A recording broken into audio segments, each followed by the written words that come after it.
Now suppose I have this.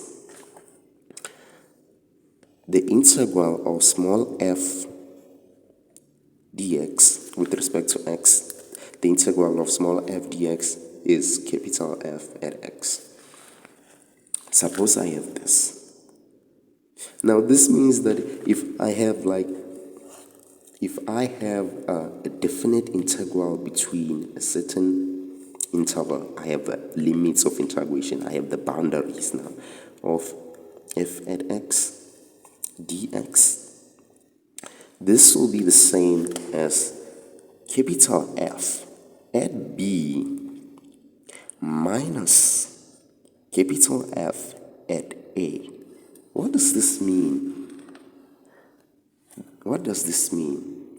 If I have the integral from 1 to 4 of 1 over x dx, this will be the same as, what's the integral of 1 over x? It's the natural log of the absolute value of x. But now we have positive values, so we don't need to include absolute values. So we'll have the natural log of x on the interval 1 up to 4. So you'll have something like this. Now you're gonna apply this now. So it's just gonna be the integral at b. So in this case, it's gonna be the integral at 4. So it's gonna be the integral at 4 minus the integral at 1. Now you're gonna have 4 is the same as 2 squared, and the natural log of 1 is 0. So you're gonna have 2, the natural log of 2, and that's the value of the integral. So basically, I'm just explaining what this means. Now there are techniques of integration. You can apply this from b. Suppose, okay, I'm just gonna do the same integral now, but I'm just gonna do this. I'll have 4 here, and I'll have 1 here, I'll have 1 there, and I'll have 1 over x dx. Can you find the integral of this? Quickly pause the video and see if you can work this out. Okay, so let's hope you got the same answer as I'm gonna get right now. So it's just gonna be the natural log of x from 4 to 1. Now this is gonna be the natural log of 1 minus the natural log of 4. The natural log of 1 is 0, and remember I said this is 2. Then 0 minus this will be the whole of this with the negative sign. Then you have minus 2, the natural log of 2. But then what's 2, the natural log of 2? What's 2, the natural log of 2? It's this. This means that I have 1 over x dx is equals to, I have the negative sign, and then I'll have 1 over x dx. But now in general, we're just gonna put variables there of a certain function. This will be minus, then you switch the boundaries there. Then you'll have a, you'll have b, and you'll have f. So that's how you can do this. That's how you can do this. So this is very important. Please know this.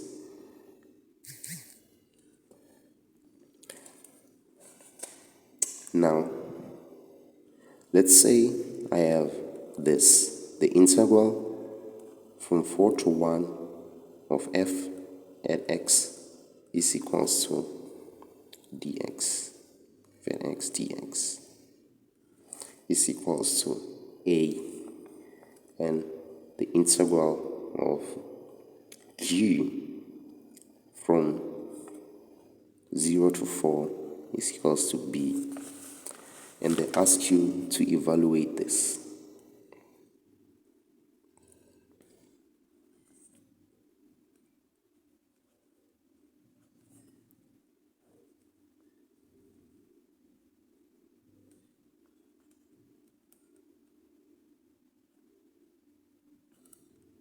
and they ask you to evaluate this. Now notice that the boundaries of G have switched. So what are you going to do? You're going to put negative. When you do this and you replace the boundaries, then you'll have 0, 4 G dx plus, we already know that this one is equals to A. Then we know that this is equals to what? B. Then you'll have minus B plus A. So you can put the positive one in front, and then you'll have A minus B. And it's basically this simple to solve these things.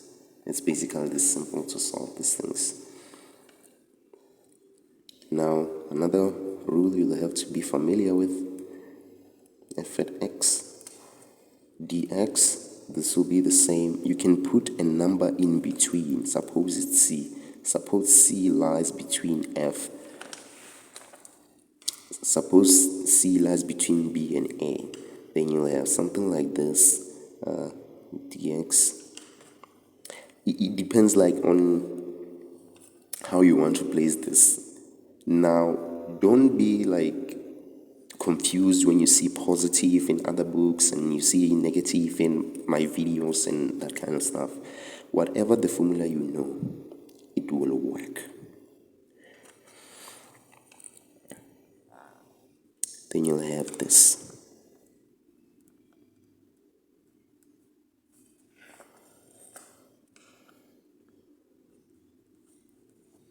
So, this is the formula that you must know.